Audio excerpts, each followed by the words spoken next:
jangan kita terlalu cepat sensi juga gitu ya. Tapi maksudnya gini, ada dua kritik ya.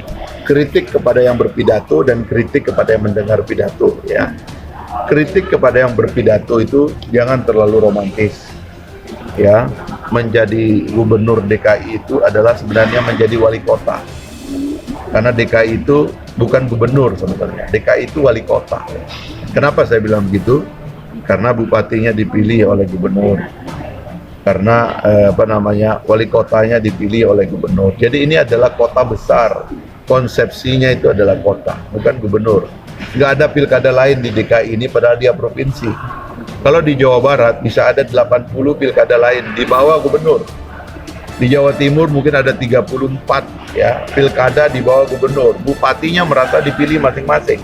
Wali kota DKI, gubernur Pulau Seribu itu dipilihnya oleh gubernur, sehingga itu anak buah gubernur semua. Karena semua anak buah gubernur, jadi ini satu kota sebetulnya, satu entiti. Karena ini sifatnya kota, ya udah pidatonya yang teknis lah. Dalam hal ini ikut Ahok lah, ya. Ya benar Ahok itu teknis saja. Bahkan nggak usah banyak ngomong, teknis saja. Yakinkan orang bikin ini, bersihkan ini, bersihkan itu. Itu aja kerjaannya, mondar-mandir keliling, ini kotor bersihkan. Bila perlu dia ngantor di mobil aja, dia keliling Jakarta itu. Ada jalan lubang tutup, ya kan? Emang begitu, wali kota begitu. Jangan lu banyak pidato kayak nanti macam-macam gitu loh. Kritiknya saya tujukan ke dua arah ya.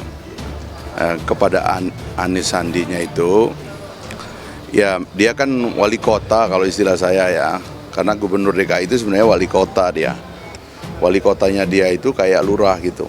Nah, atau lurah besar.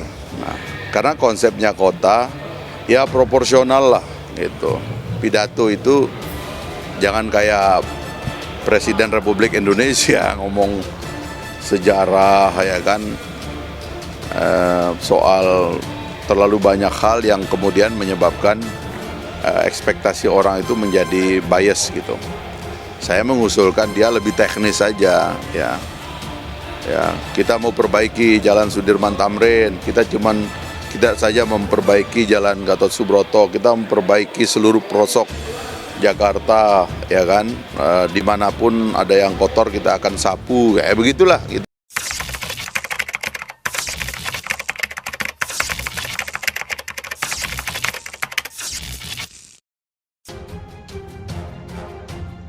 Fachri Hamzah sarankan Anies Baswedan tiru Ahok soal pidato.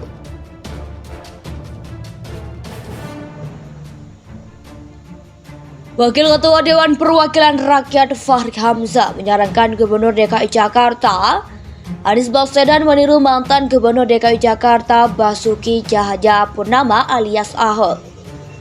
Dalam berpidato, ia berujar sebagai seorang pemimpin kota besar, Anies seharusnya berbicara lebih banyak soal teknis program kerjanya. Dalam hal ini ikut Ahok lah, bener Ahok ini teknis saja. Bahkan gak usah banyak omong, teknis saja. Kata Fachri di Kompleks Parlemen Senayan, Jakarta Rabu 18 Oktober 2017. Fachri meminta Anies meyakinkan warga tentang program kerja yang akan dia lakukan. Menurut dia Anies harus rajin berkeliling kota untuk melihat permasalahan. Yakinkan orang mau bikin ini, bersihkan itu. Itu saja kerjaannya, mondar-mandir, jangan banyak pidato. Nanti jadi macam-macam, kata Fachri. Pidato perdana Anies menjadi pembicaraan lantaran ia menyinggung tentang pribumi. Masyarakat menilai penggunaan kata itu bisa berujung pada sentimen suku, agama, ras, dan antar golong sara. Mengenai hal itu, Fachri juga mengkritik masyarakat yang menyerang Anies karena pidatonya itu. Menurut dia, seharusnya tidak perlu ada yang tersinggung dengan istilah pribumi. Ia menjelaskan kata pribumi merupakan istilah dalam sejarah perjuangan bangsa relawan menjajah adapun untuk saat ini. Fachri menilai frasa pribumi cocok bila dikaitkan dengan perjuangan relawan penguasaan negara dari para pemilik modal besar yang datang. Anies Baswedan telah memberikan penjelasan soal pidatonya yang menggunakan kata pribumi. Istilah pribumi yang muncul dalam pidatonya mengacu pada era kolonial. Dibanding kota-kota lain di Indonesia, Jakarta menjadi kota yang paling terkenal imbas dari penjajahan.